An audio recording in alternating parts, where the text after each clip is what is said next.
Traje para charlar el día de hoy el Bhagavad Gita. ¿Conocen? Alicia, Norberto, Bhagavad Gita. El nombre, sí, el nombre es muy famoso. Esto es uno de los textos filosóficos más importantes de la humanidad. De hecho, es uno de los textos más antiguos de la humanidad.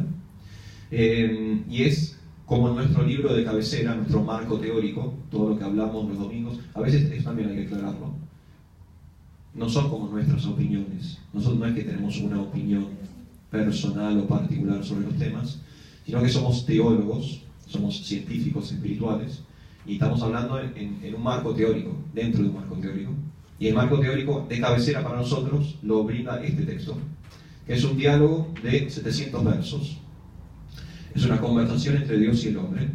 Y en esa conversación el hombre le expone a Dios todas sus dudas existenciales, ¿no? Las clásicas, las que tenemos todos nosotros, ¿no? Las que nos hacen tener insomnio y mirar el techo de la habitación durante horas y horas y horas. Bueno, ¿quién soy? ¿A dónde voy? ¿De dónde vengo? ¿Por qué a mí? ¿Por qué esto? ¿No? Esas preguntas existenciales de todo ser humano, bueno, también se hacen en este texto. Lo interesante es que cuando el hombre hace estas preguntas, el que responde, en este caso, es Dios mismo. Entonces la información es muy jugosa, ¿no? Porque una cosa es, ¿por qué a mí? Y que nadie me dé ningún tipo de respuesta. Y otra cosa es, ¿por qué a mí? Y que Dios te responda. Digamos que hay un peso específico distinto. Entonces este es el libro de cabecera para nosotros en cuanto a nuestra teología o filosofía. Es un diálogo entre Dios y el hombre. Y yo voy a leer en este diálogo 3 momentos donde se habla de la ahimsa. ¿Está bien? En la conversación se van tocando... Hay 5 temas principales en la conversación. El ahimsa no es uno de los temas principales, pero sí es un tema recurrente en el diálogo. Y hay 3 instancias donde Dios habla sobre la no violencia. O sea, Dios emana su opinión respecto a qué es no violencia. Y en cada uno de esos versos hay una persona que tradujo y comentó, que es este señor de aquí arriba. Su divina gracia hace Bhaktivedanta Swami Srila Prabhupada, que él es la persona que trajo este conocimiento védico a Occidente. Nosotros hasta la década del 60, más precisamente hasta 1965, no conocíamos esta información en América, ni en Europa, ni en Occidente en general. Se conocían otras escuelas provenientes de Oriente, por ejemplo, el budismo, o mucha filosofía Advaita, ¿no? Que es muy del Hatha Yoga también. Todos somos uno, yo soy Dios, ¿no? Todas esas filosofías que sí vienen de Oriente, que yo, Confucio, el Tao, ¿no? El I Ching, esas cosas se conocían, pero esta cultura, la cultura espiritual monoteísta de Oriente, no. Entonces hasta 1965 eso no apareció, y en 1965 este señor cruzó el océano, desembarcó en Boston, en Norteamérica, y empezó a distribuir este libro y hablar de este libro. Entonces nosotros ahora tenemos esta información. Y esta persona comentó y tradujo el libro. El libro originalmente pertenece a un idioma muy antiguo, se llama sánscrito, que es el idioma original de la cultura del yoga, ¿sí? Como otras culturas espirituales tienen su propio idioma. Por ejemplo, en el judaísmo es el hebreo, ¿sí? En todo lo que es la institución católica apostólica romana es el latín, ¿sí? Entonces hay idiomas propios de cada cultura o de cada proceso. En la cultura del yoga, el idioma original es sánscrito. Es un idioma muy antiguo. Muchos lingüistas coinciden en que es el idioma original, es la madre de todos los idiomas. Entonces, como es un idioma muy antiguo y los versos tienen por lo menos 5.000 años de antigüedad, esta persona hizo también comentarios. Y en cada uno de los versos en donde Dios habló de la no violencia, hay un comentario de Srila Prabhupada. Y vamos a encontrar, cuando leamos los 3, que hay un patrón. Dios siempre habla de la no violencia de una forma, y Prabhupada, en la traducción, habla de la no violencia de otra forma. ¿Se entiende eso? O sea, son complementarios, lo que dice Dios y lo que dice Prabhupada son complementarios, pero cada uno le da como un enfoque distinto. Y a mí me pareció interesante porque nos va a abrir un poco más el abanico del entendimiento. Cómo Dios ve la no violencia y cómo su devoto puro ve la no violencia prácticamente. Cómo se puede ejercitar prácticamente. ¿Estamos de acuerdo para hacer este viaje? Sí. Bueno, un poco de entusiasmo, pero Yo soy una persona que tengo poca empatía, así que voy a ir para adelante igual. Vamos a arrancar entonces desde el Bhagavad Gita en su capítulo número 10. El capítulo número 10 se llama La opulencia del absoluto. Y es un capítulo interesante donde Dios empieza a manifestar sus poderes, ¿no? Y Él le dice al hombre todo lo maravilloso que Él es. Empieza como a darle muestras de su grandeza. Pero en uno de esos versos, que es uno de los versos del comienzo, entre el 4 y el 5, Dios dice lo siguiente: la inteligencia, el conocimiento, la ausencia de duda y engaño, la indulgencia, la veracidad, el control de los sentidos, el control de la mente, la felicidad, la aflicción, el nacimiento, la muerte, el temor, la valentía, la no violencia, la ecuanimidad, la satisfacción, la austeridad, la caridad, la fama y la infamia, todas esas diversas cualidades de los seres vivos solo son creadas por mí. Entonces acá ya tenemos un primer vislumbre de qué es la no violencia en el contexto del Bhagavad Gita. Es algo divino, ¿sí? Como decíamos recién, es un principio espiritual. No es algo material, sino que es algo trascendente. No podemos ir a un kiosco y comprar no violencia, ¿sí? No podemos medir la no violencia, no podemos saber cuánto pesa, qué olor tiene, de qué color es, porque no tiene características materiales. Acá Dios ya arranca diciendo que es una creación de Él, y como Él es espíritu absoluto, su creación es espiritual. ¿Se entiende? En el comentario, Srila Prabhupada dice lo siguiente: ahimsa, no violencia, significa que uno no debe hacer nada que ponga a otros en una situación de sufrimiento o confusión. Entonces, ven acá ya hay otro enfoque. Tenemos que la no violencia es espiritual, pero acá ya estamos bajando a tierra cómo aplicar el principio espiritual. ¿Qué es no violencia? No poner a otros en una situación de sufrimiento o confusión. Las actividades materiales que prometen los muchos políticos, sociólogos, filántropos, etc., no producen buenos resultados, ya que los políticos y los filántropos no tienen una visión trascendental. Ellos no saben qué es lo verdaderamente beneficioso para la sociedad humana. Ahimsa significa que la gente debe ser educada de tal modo que se pueda lograr la plena utilización del cuerpo humano. El cuerpo humano es para la iluminación espiritual, así que cualquier movimiento o cualesquiera comisiones que no fomenten ese fin cometen un acto de violencia contra el cuerpo humano. Aquello que fomenta la felicidad espiritual futura de la generalidad de la gente se denomina no violencia. Entonces acá tenemos una pata muy aplicable.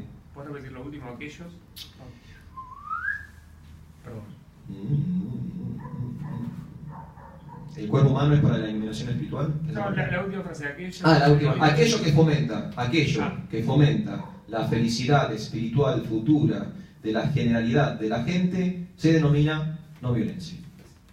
Entonces tenemos la visión de Dios. Dios dice la no violencia es espiritual. Este ahimsa es un principio trascendental. Y tenemos a Srila Prabhupada, al devoto puro, que puede comentar sobre ese verso y nos da más aplicabilidad.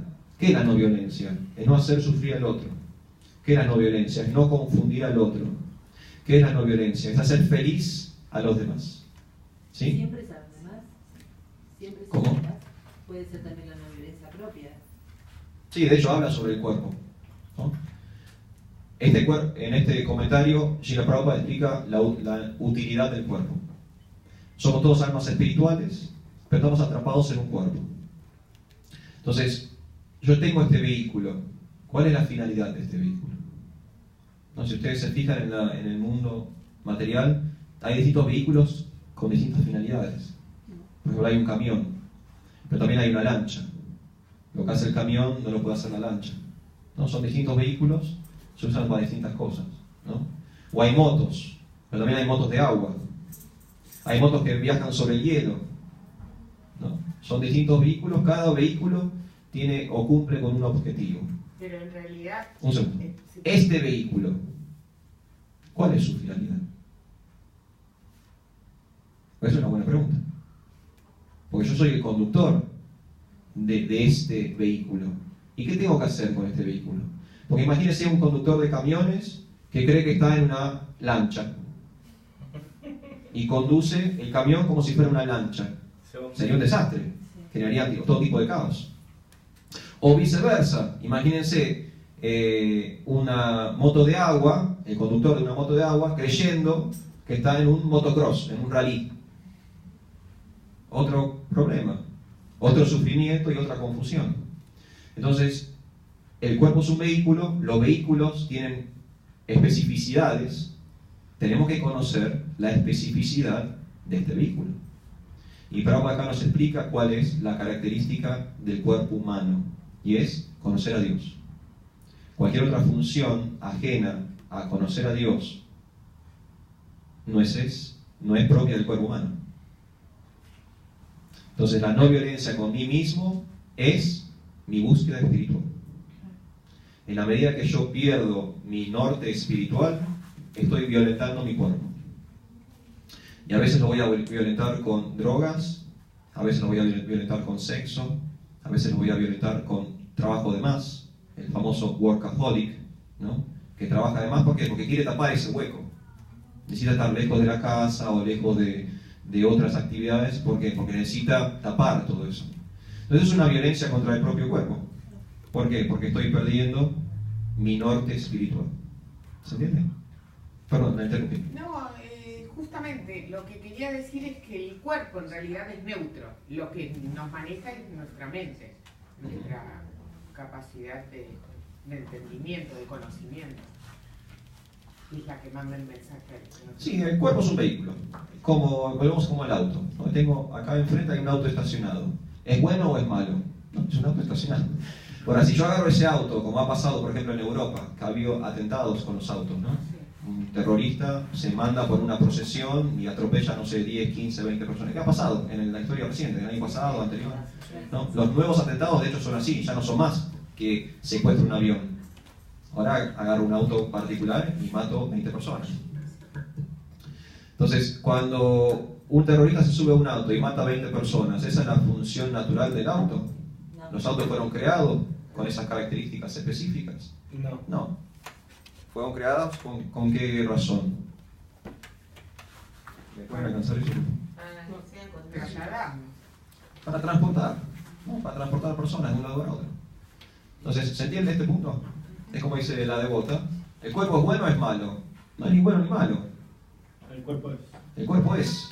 De mismo modo que el auto es. Ahora, el conductor es el que decide qué hacer con el auto. Yo con este auto voy a ir en contramano o no voy a ir en contramano. Voy a estacionar donde está el cartel de estacionamiento, no estacionar, o voy a estacionar donde puedo estacionar.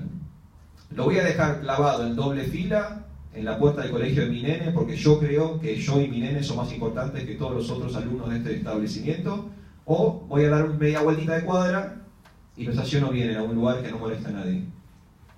Y así estamos, por eso estamos tan... Y ese conductor, no es el auto, el problema no es del Fiat, del Renault, del Ford, es de Jorge, Roberto, Graciela. Entonces, ¿se entiende este punto hasta ahí? Entonces acá tenemos la primera aparición de la violencia en el contexto del Bhagavad Gita, y allá acá vemos dos patrones distintos. Dios está hablando de la violencia, de la no violencia como un principio espiritual, y Srila Prabhupada está dándonos como la bajada a tierra, cómo aplicar el principio. La primera recomendación que él nos da es no seamos violentos o no hagamos sufrir al prójimo. ¿Sí? ¿Seguimos? Este es un poco más largo, Vamos ahora al capítulo número 13. El capítulo número 13 del Bhagavad Gita se llama La naturaleza, el disfrutador y la conciencia. Es un capítulo interesante porque justamente habla sobre la combinación entre Dios, el hombre y el entorno. ¿Sí? Porque resulta, no sé si ustedes se dieron cuenta, pero tenemos que hacer una especie de trabajo en equipo entre nosotros, entre nosotros, todo lo que nos rodea y el Ser Supremo. No podemos trabajar desconectados. Si trabajamos desconectados, ¿no? En la incomunicación entre yo, mi medio ambiente y el Supremo, nos genera un tipo de cortocircuito. Tenemos que trabajar juntos, en equipo. Este capítulo, que es el capítulo número 13, nos enseña cómo trabajar en equipo con la naturaleza y con Dios. Y hay un verso, también al comienzo, entre el 8 y el 12, donde Dios dice lo siguiente: la humildad la ausencia de orgullo, la no violencia, la tolerancia, la sencillez, el acudir a un maestro espiritual genuino, la limpieza, la constancia, el autocontrol, el renunciar a los objetos del goce de los sentidos, la ausencia de ego falso, la percepción de lo malo, del nacimiento, la muerte, la vejez y las enfermedades, el estar libre del enredo de los hijos, la esposa, el hogar y lo demás, la ecuanimidad en medio de eventos agradables y desagradables, la devoción constante y pura por mí, el ambicionar vivir en un lugar solitario, el estar desapegado de las masas, el aceptar la importancia de la autorrealización y la búsqueda filosófica de la verdad absoluta, todo eso yo declaro que es conocimiento. Y cualquier otra cosa que haya aparte de eso es ignorancia. Entonces, otra vez Dios está poniendo a la no violencia en una categoría de trascendente. ¿Se entiende? Él habla de la no violencia en par con la humildad, con la tolerancia, con la ecuanimidad. ¿Sí? Que, insisto, son todos principios espirituales. Mal que nos pese, no podemos ir a la farmacia. Yo me acuerdo, ¿se acuerdan? Mafalda. Mafalda que siempre quería comprar Nervocalm para su padre, ¿se acuerdan de eso? Entonces la mandaban a la farmacia y Nervocalm eran como unas pastillas porque el padre se ponía loco a un anuncio del gobierno que subía, a una tarifa subía, el viejo siempre no sé. Eso no podemos hacer con los principios espirituales. No podemos ir a la farmacia y decirle al farmacéutico, hola, ¿qué tal? ¿Me da tolerancia en gotas? Porque la verdad que el de abajo me está volviendo loco. El del 14B, el perro del 14B me tiene hasta acá. Necesito tolerancia en gotas, porque esta noche, si no, no la puedo pasar esta noche. No se puede hacer eso. Porque estos son, insisto, principios espirituales. Y el modo de acceder a ellos no es con dinero, no es yendo a negocios, sino es desarrollando nosotros cualidades. ¿Sí? Entonces ven el patrón. Otra vez Dios habla de la no violencia en el mismo tenor. Él dice que ahora la no violencia es además conocimiento. Primero dijo que era una creación espiritual. Y ahora le agrega de que no violencia o ahimsa es además conocimiento. ¿Sí? Es sabiduría.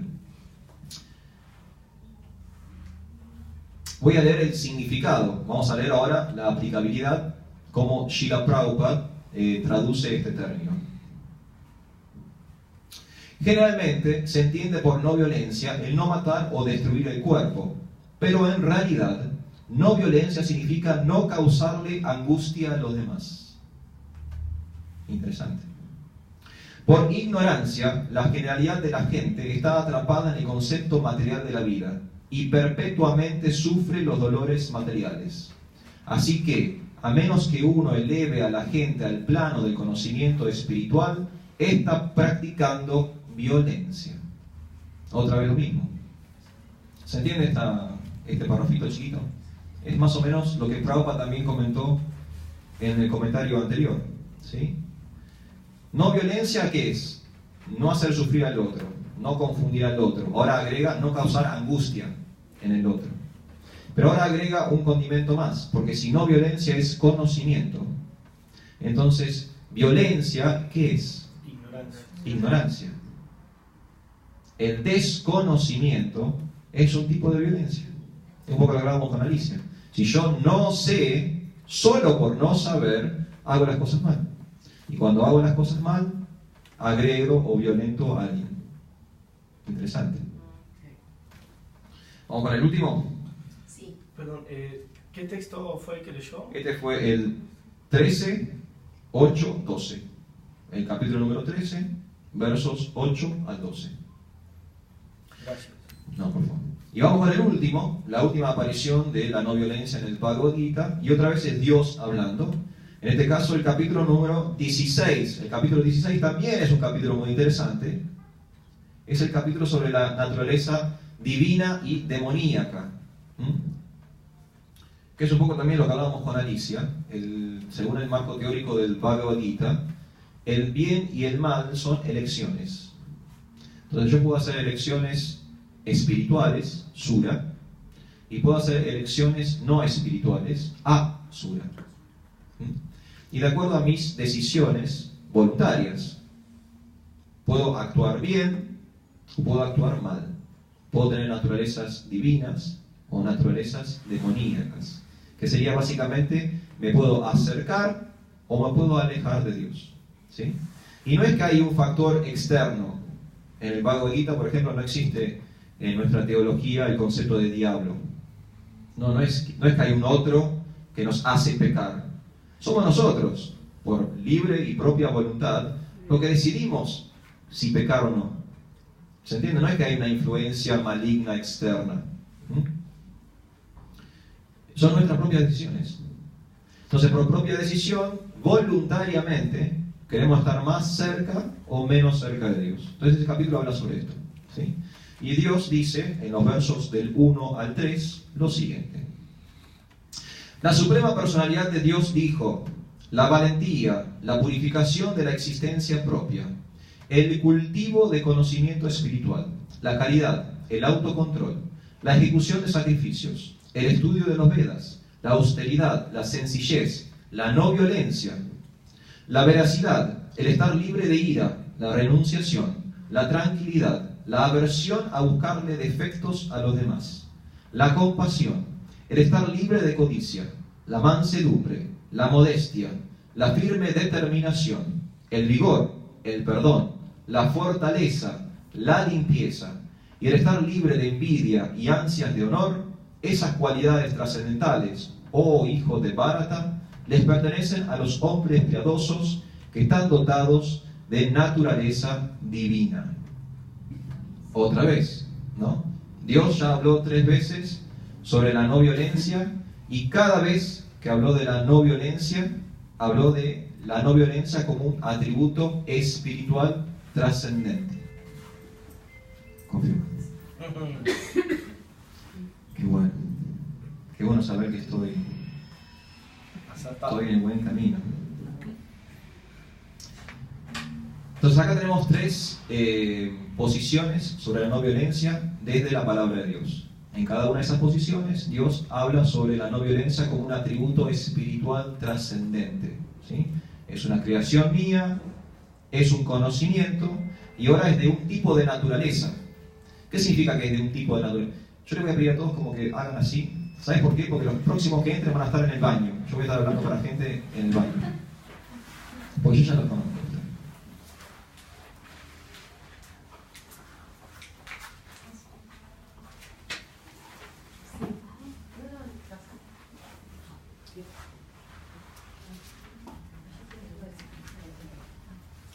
Mientras tanto, ya le hizo el texto del capítulo 12, ¿cuál era? El texto del capítulo número 2, el primero que leí. Sí. Muy bien, alguien que está tomando nota. ¿Y el último? Ahora quieren saber todo. Yo pregunté primero. Vamos a buscar que todos ingresen primero. Haribol, Hare Krishna, Samir, ¿cómo les va? Hare Krishna. ¿Cómo andan? Entonces voy a ir, para los que están con el cuadernito en la mano. Lo primero que leí fue del capítulo número 10. 10. Capítulo 10, 4 al 5. Lo segundo que leí fue del capítulo número 13, del 8 al 12. Y esto último que leí es del capítulo 16, del 1 al 3. ¿Te puedo preguntar algo? ¿Me dejan terminar? Y Sí. leo esto y seguimos. Así no nos perdemos. Entonces Dios habló 3 veces. Las 3 veces aclaró que la espiritualidad, o sea, que la no violencia es espiritualidad, ¿sí? Que fue creado por Él, que es un tipo de conocimiento, y ahora que es de una naturaleza divina. Eso está explicando. ¿Qué significa naturaleza? De que es algo de naturaleza divina. Cuando se habla de naturaleza estamos hablando de algo ontológico. Es un concepto de la filosofía. Ontológico significa que es lo que sos. Es así. Vos sos así. Por ejemplo, el agua. El agua tiene que mojar. Para que sea agua, tiene que mojar. No importa en el estado que esté, ¿sí? Por ejemplo, puede ser gaseoso, puede ser el aire. El aire genera humedad, o sea, moja. Puede ser líquido, donde claramente se nota que moja, o puede ser sólido, puede ser un cubito de hielo, pero así mismo está mojando, ¿se entiende? Esa es la naturaleza del agua. El agua no puede no mojar. Esa es su naturaleza. Entonces ahora Dios está diciendo que la no violencia es de naturaleza divina. ¿Se entiende? O sea que no se puede separar el ahimsa del espíritu. Es ontológicamente igual. ¿Se entiende ese concepto? Bien. Entonces ahora vamos a leer qué dice Srila Prabhupada. Vamos otra vez a la bajada a tierra. Ahimsa significa no impedir la vida progresiva de ninguna entidad viviente. Uno no puede pensar que, como la chispa espiritual nunca es matada, ni siquiera después de que se mata el cuerpo, no hay nada de malo en matar animales para el goce de los sentidos. Ahora la gente está adicta a comer animales, a pesar de tener una amplia provisión de granos, frutas y leche. No hay ninguna necesidad de matar a los animales. Este mandamiento es para todos. Cuando no hay otro recurso, se puede matar un animal, pero se lo debe ofrecer en calidad de sacrificio. En todo caso, cuando hay una amplia provisión de comida para la humanidad, las personas que desean progresar en el campo de la comprensión espiritual no deben perpetrar actos de violencia contra los animales. Verdadera ahimsa significa no obstaculizar la vida progresiva de nadie. Los animales también están progresando en su vida evolutiva, transmigrando de una categoría animal a otra. Si un determinado animal es matado, entonces su progreso se obstaculiza. Si un animal tiene que permanecer en un cuerpo determinado durante cierto tiempo, de años y de días, y es matado prematuramente, entonces tiene que regresar de nuevo a esa misma forma de vida para completar los días restantes, a fin de ser promovido a otra especie de vida. De modo que su progreso no se debe obstaculizar solo para que uno satisfaga su paladar. Esto se denomina ahimsa. Entonces tuvimos 3 bajadas a tierra, ¿no? Y en esta última bajada a tierra no solamente hay una aplicabilidad, sino que hay una tecnología espiritual. Ustedes saben que existe la tecnología espiritual. Nosotros siempre cuando hablamos de tecnología, como somos personas con mentalidades muy materiales, automáticamente cuando digo tecnología, claro, se nos aparece en la cabeza una computadora, un cohete, ¿no? Una máquina. Eso es sinónimo de nuestra mentalidad material. Porque también hay tecnologías espirituales. ¿Saben qué significa la palabra tecnología? Tecno significa herramienta, instrumento. Logía significa ciencia. Las tecnologías son instrumentos al servicio de determinada ciencia. Por ejemplo, un estetoscopio. El estetoscopio, con el que se escuchan el corazón y los pulmones, que es un instrumento al servicio de la medicina, de la ciencia médica. Un telescopio. ¿Qué es un telescopio? Es un instrumento al servicio de la astronomía, de la ciencia que estudia los astros y los planetas, los cometas, etcétera, etcétera. Entonces, como hay instrumentos y herramientas al servicio de lo material, también hay instrumentos y herramientas al servicio de lo espiritual. Y el vegetarianismo es una tecnología.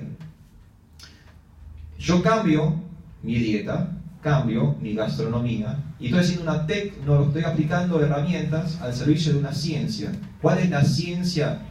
La teología, la ciencia de Dios. Entonces acá tenemos una fuerte bajada a tierra. Yo quiero ser no violento. ¿Cómo puedo ser no violento? Entonces acá Srila Prabhupada, este devoto puro que está comentando el Bhagavad Gita, nos da una puerta de ingreso al principio espiritual. Pues ¿cómo hago para acceder directamente a lo que Dios dice? ¿Cómo hago? Yo ahora en esta posición. Acabo de pagar un pucho en la puerta. O esta tarde tuve sexo con mi amante. ¿Cómo hago ahora, en esta condición, para estar cara a cara con Dios? Entonces acá hay una puerta de entrada. Ok, vos querés empezar tu progreso espiritual. Hay una tecnología muy sencilla. Con esta tecnología te va a permitir desarrollar un principio muy espiritual. Transformar tu alimentación. Volvete vegetariano. Es una tecnología, una herramienta. ¿Para qué? Para desarrollar un principio. ¿Cuál es el principio? Ahimsa, no violencia.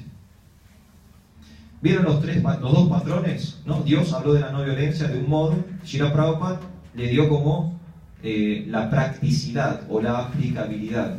No molesten al otro, no confundan al otro, no lastimen al otro, háganse vegetarianos. cosas que sí podemos hacer nosotros en el día a día. Porque uno dice, ¿cómo hago para acceder a todo esto? Es muy grande, todo esto es mucho, es mucha información. Dios es muy grande, Dios es infinito. No es que es muy grande, es infinito. ¿Cómo hago yo en mi posición, laburando, pagando el alquiler, manteniendo familias? ¿Cómo hago yo para hacer todo esto? Bueno, se puede hacer. Porque tenemos herramientas para hacerlo. Y se pueden aplicar esas herramientas. Todos comemos, ¿no? Estamos en una posición socioeconómica donde todos podemos comer, aún. Somos muy afortunados. Hay personas que no comen todos los días. Entonces todos ustedes comen todos los días. Ya tenemos que estar agradecidos a Dios porque comemos todos los días. Y cuando comemos todos los días, no solamente podemos agradecer, sino que podemos hacer exactamente lo que Dios dice. Elegir. Porque yo te puedo agradecer y hacer todo lo contrario, que es básicamente lo que hacen los hijos, ¿no? Los que son padres saben, ¿no? Sí. Pero no. Hoy limpias la habitación. Sí, papá, sí. Me pasaron 3 días y el lío es peor todavía, ¿no? Entonces, tenemos que empezar a aplicar. Y acá tenemos una tecnología sencilla, cambiar nuestra alimentación. ¿Y ustedes quieren saber cómo cambiar su alimentación? Bueno, mira que tengo para ustedes. 2 libros de cocina, muy hermosos. Mira, una lectura complicadísima. Me va a llevar semanas. ¿Cómo hago para volver? No, esto me lleva semanas volver al vegetariano. Mira lo que es el libro. Horas. ¿Cuánto puedes tardar en leer esto? Horas. Y en horas ustedes ya pueden estar no solamente desarrollando cualidades divinas, sino que abriendo esa puerta de ingreso de vuelta a casa. En la posición que ustedes estén.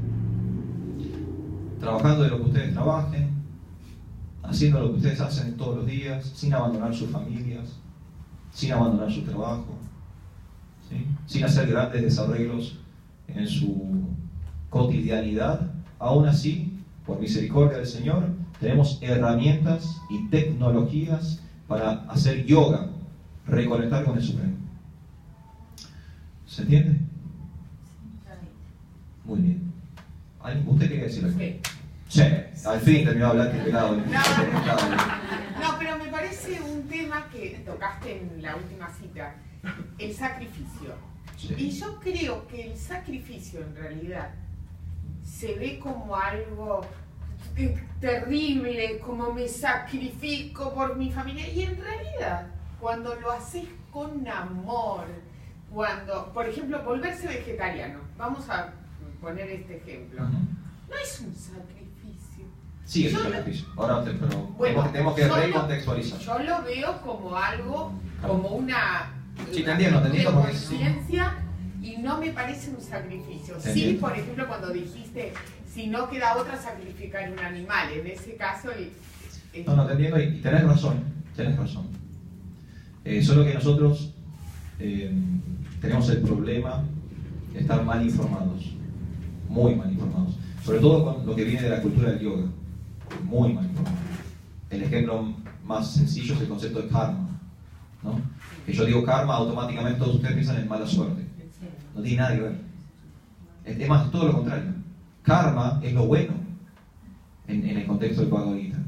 Pero por generaciones de ignorancia y de perpetuar errores, a nosotros nos llega una información completamente equívoca. Con el concepto de sacrificio pasa algo parecido, ¿no? El sacrificio es lo que, como vos decís, es con alegría. El sacrificio es espiritual. La palabra sacrificio es una palabra compuesta, viene del latín, sacro, oficio. Sacro significa sagrado y oficio significa trabajo o actividad. Entonces, cualquier actividad conectada con Dios es un sacro oficio, es un trabajo sagrado.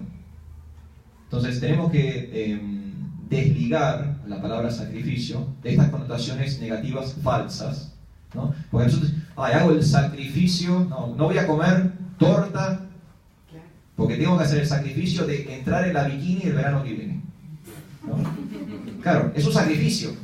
Estoy sufriendo como un perro, no, la panza, y voy al gimnasio. ¿Por qué? Porque quiero durante 25 días.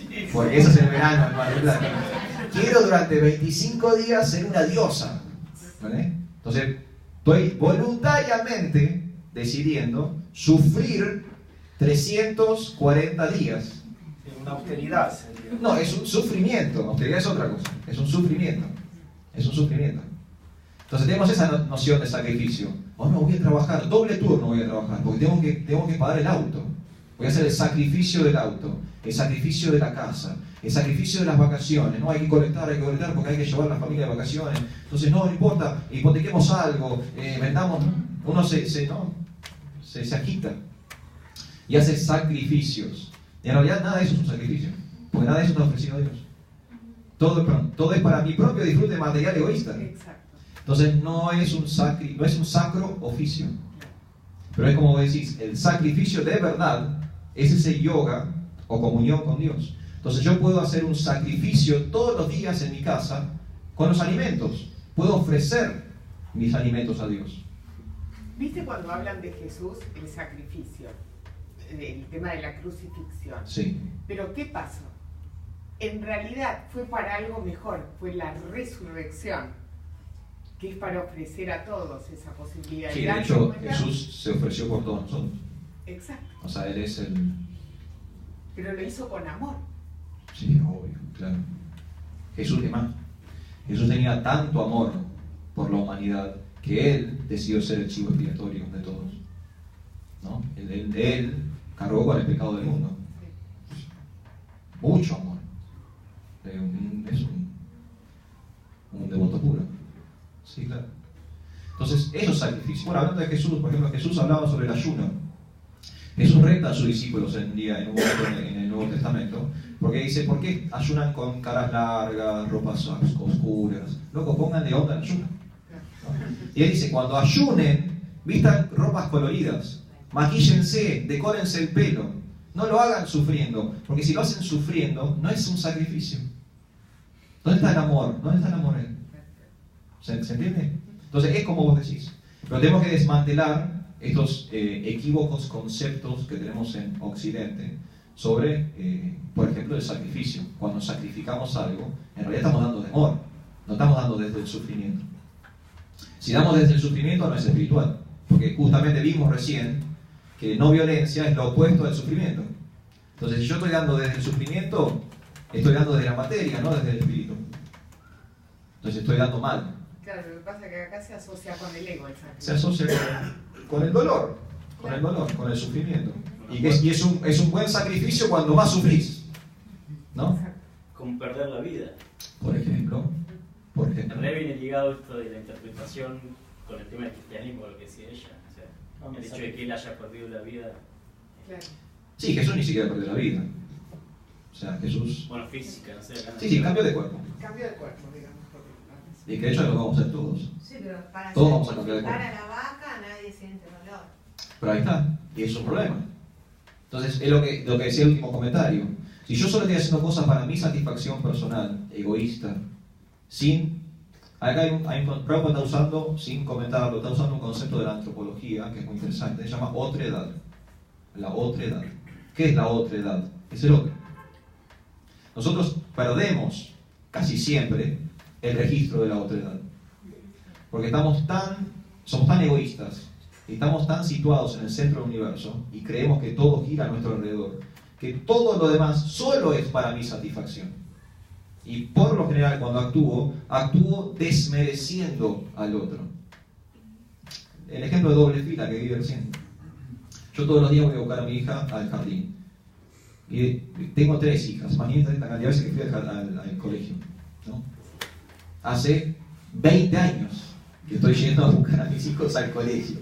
He visto doble fila, triple fila, he visto autos cruzados, he visto autos en la trotadora o la entrada de otra casa y el tipo de la casa no pudiendo salir porque hay un extraño que le acaba de tapar la salida del garaje.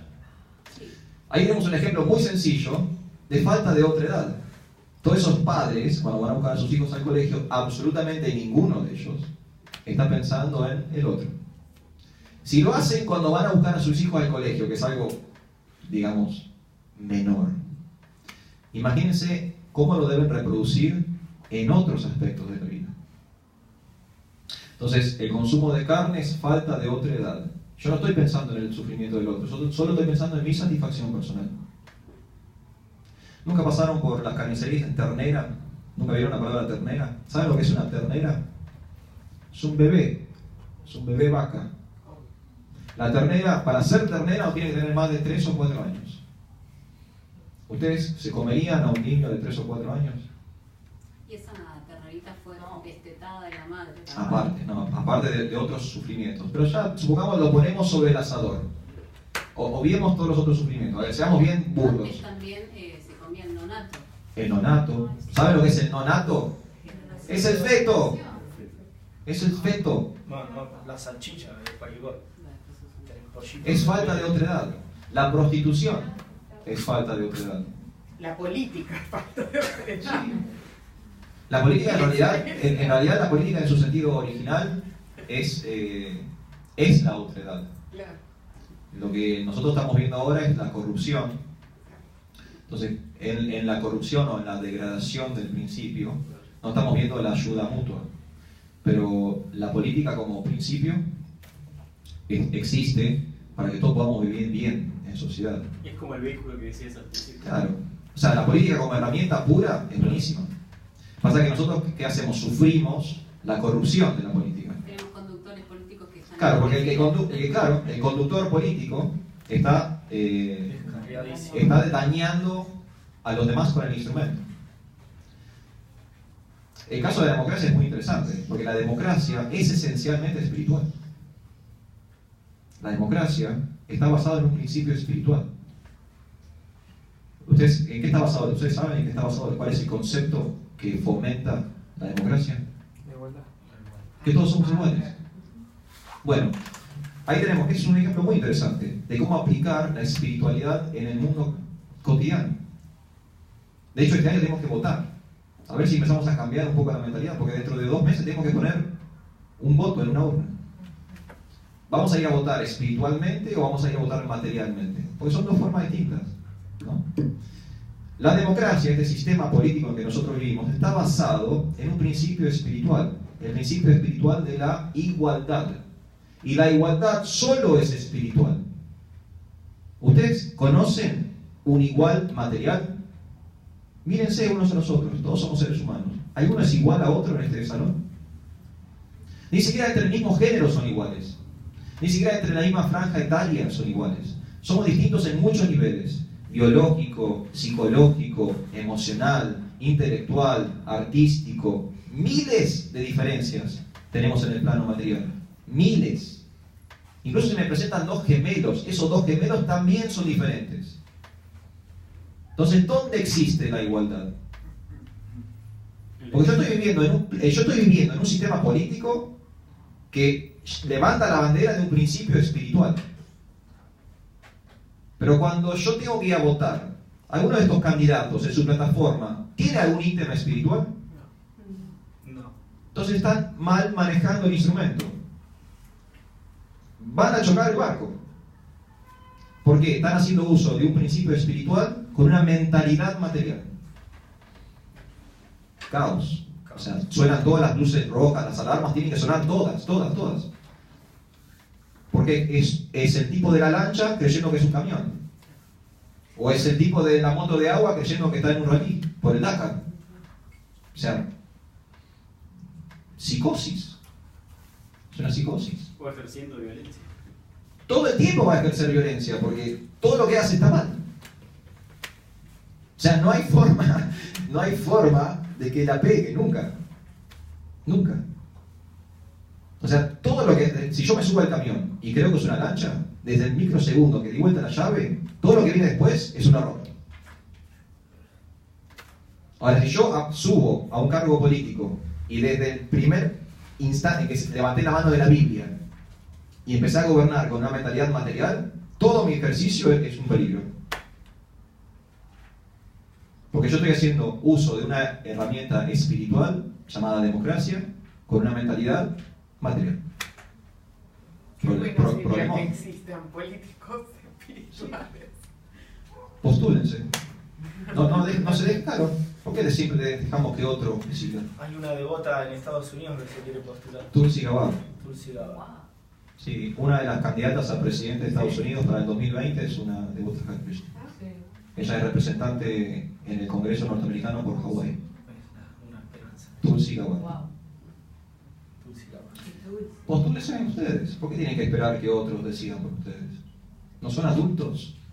¿No pueden tomar sus propias decisiones ya? ¿No tienen, cada uno de ustedes no tiene llave de su casa? Y bueno, ya son grandes. No es cuando te dan la llave como diciendo, papá, ok. ¿No? Cuando te dan la llave como diciendo, ok, tengo cierta libertad, papá ya me deja ir cuando yo quiera. Bueno, ya estamos grandes. Empecemos a tomar nuestras decisiones. Nuestras decisiones. No nos dejemos llevar por la inercia o la influencia externa. ¿Sí? ¿Se entiende más o menos? Y eso es no violencia, Alicia. ¿Ves? Es no violencia contra mi propio cuerpo. Porque si yo tomo malas decisiones, ¿quién es el primer afectado? Yo. Yo soy el primer afectado. Me auto boicoteo, me auto violento, me lastimo a mí mismo. Por supuesto que hay un efecto dominó. Lastimo a mi pareja, a mis hijos, a mi familia, lastimo a la sociedad. Que hace poco hablábamos sobre el Dharma, ¿no? Nuestro tema de estudio fue el Dharma, la responsabilidad. Cuando un político actúa en contra de su pueblo, eso es adharma, ¿no? Es una ofensa muy grave. Porque esa persona fue electa en ese puesto para que haga las cosas bien. Hace las cosas mal, la carga de culpa y de castigo del universo sobre esa persona es muy fuerte. Porque acá no se salva nadie, les aviso que no hay forma de escaparse del sistema. El universo es muy diligente al momento de dar premios y castigos. El universo es muy cruel. El único que es amoroso y misericordioso es Dios. Pero cuando el mundo te tiene que decir las cosas, te la dice de la peor forma posible. Te la dice con una depresión, con una adicción, con un golpe, con un choque. Así funciona el mundo. El mundo es cruel. El mundo material no es un lugar amable. Es muy hostil. Solo sobrevivir en el mundo es muy difícil. Solo sobrevivir. Oye, recién hablamos, comer todos los días no es fácil. Ni siquiera comer todos los días es fácil. Tener donde dormir todos los días tampoco es fácil. Mucho esfuerzo hay que poner en eso. Solo para comer y dormir. El medio ambiente en el que nos encontramos ahora nos ataca constantemente.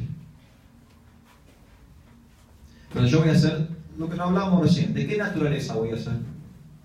¿Voy a hacer de la naturaleza de la materia, que es esta naturaleza hostil y violenta? ¿O voy a hacer de la naturaleza del espíritu, que es no violenta y compasiva? Esas son decisiones que debo tomar. Debo tomar. No es que, bueno, cuando sea viejo voy a ser no violento.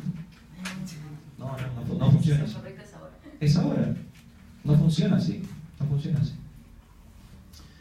¿Está bien? ¿Se entendió más o menos?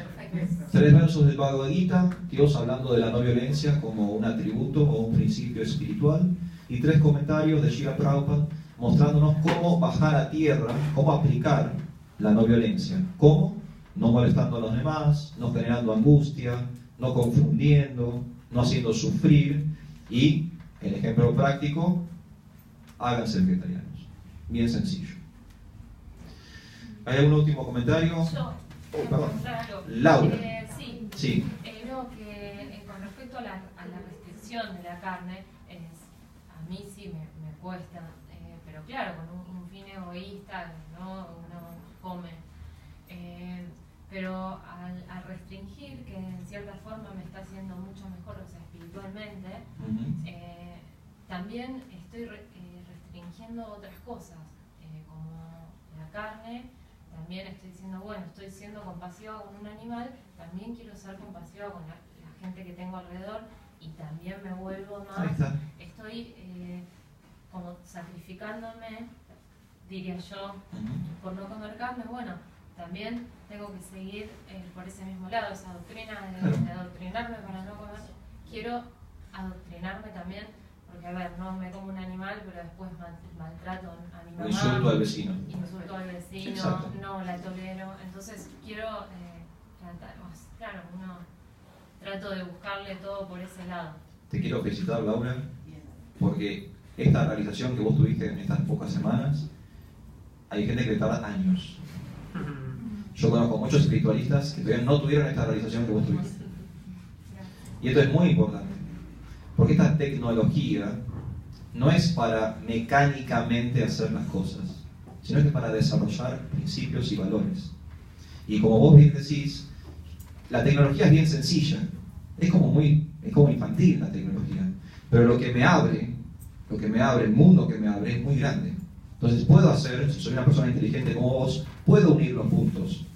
Ok, entonces la no violencia para comer, también tiene que ser la no violencia con mi mamá, con el vecino, o sea, si no, medio como que no soy de psicótico, ¿no? Que en un ambiente actúo de una forma, en otro ambiente actúo de otra forma, es básicamente una esquizofrenia.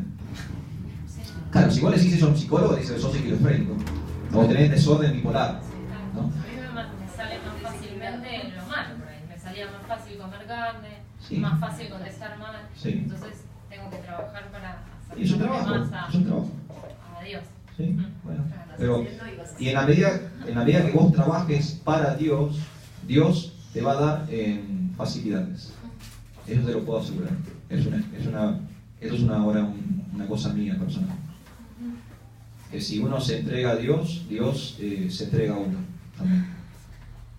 Y hay una remoción de obstáculos. En serio, te digo. Sí. Lo O voy sea, descubriendo. Sí, sí. Muchos. Bueno, el día viernes, nosotros tuvimos una celebración el viernes. La aparición del Señor como protector de los devotos. Una forma muy hermosa, se llama Nishin Kadev. Y Él aparece justamente para proteger a un niño. Y como el niño estaba plenamente entregado al Señor, el Señor le removió todos los obstáculos de su vida.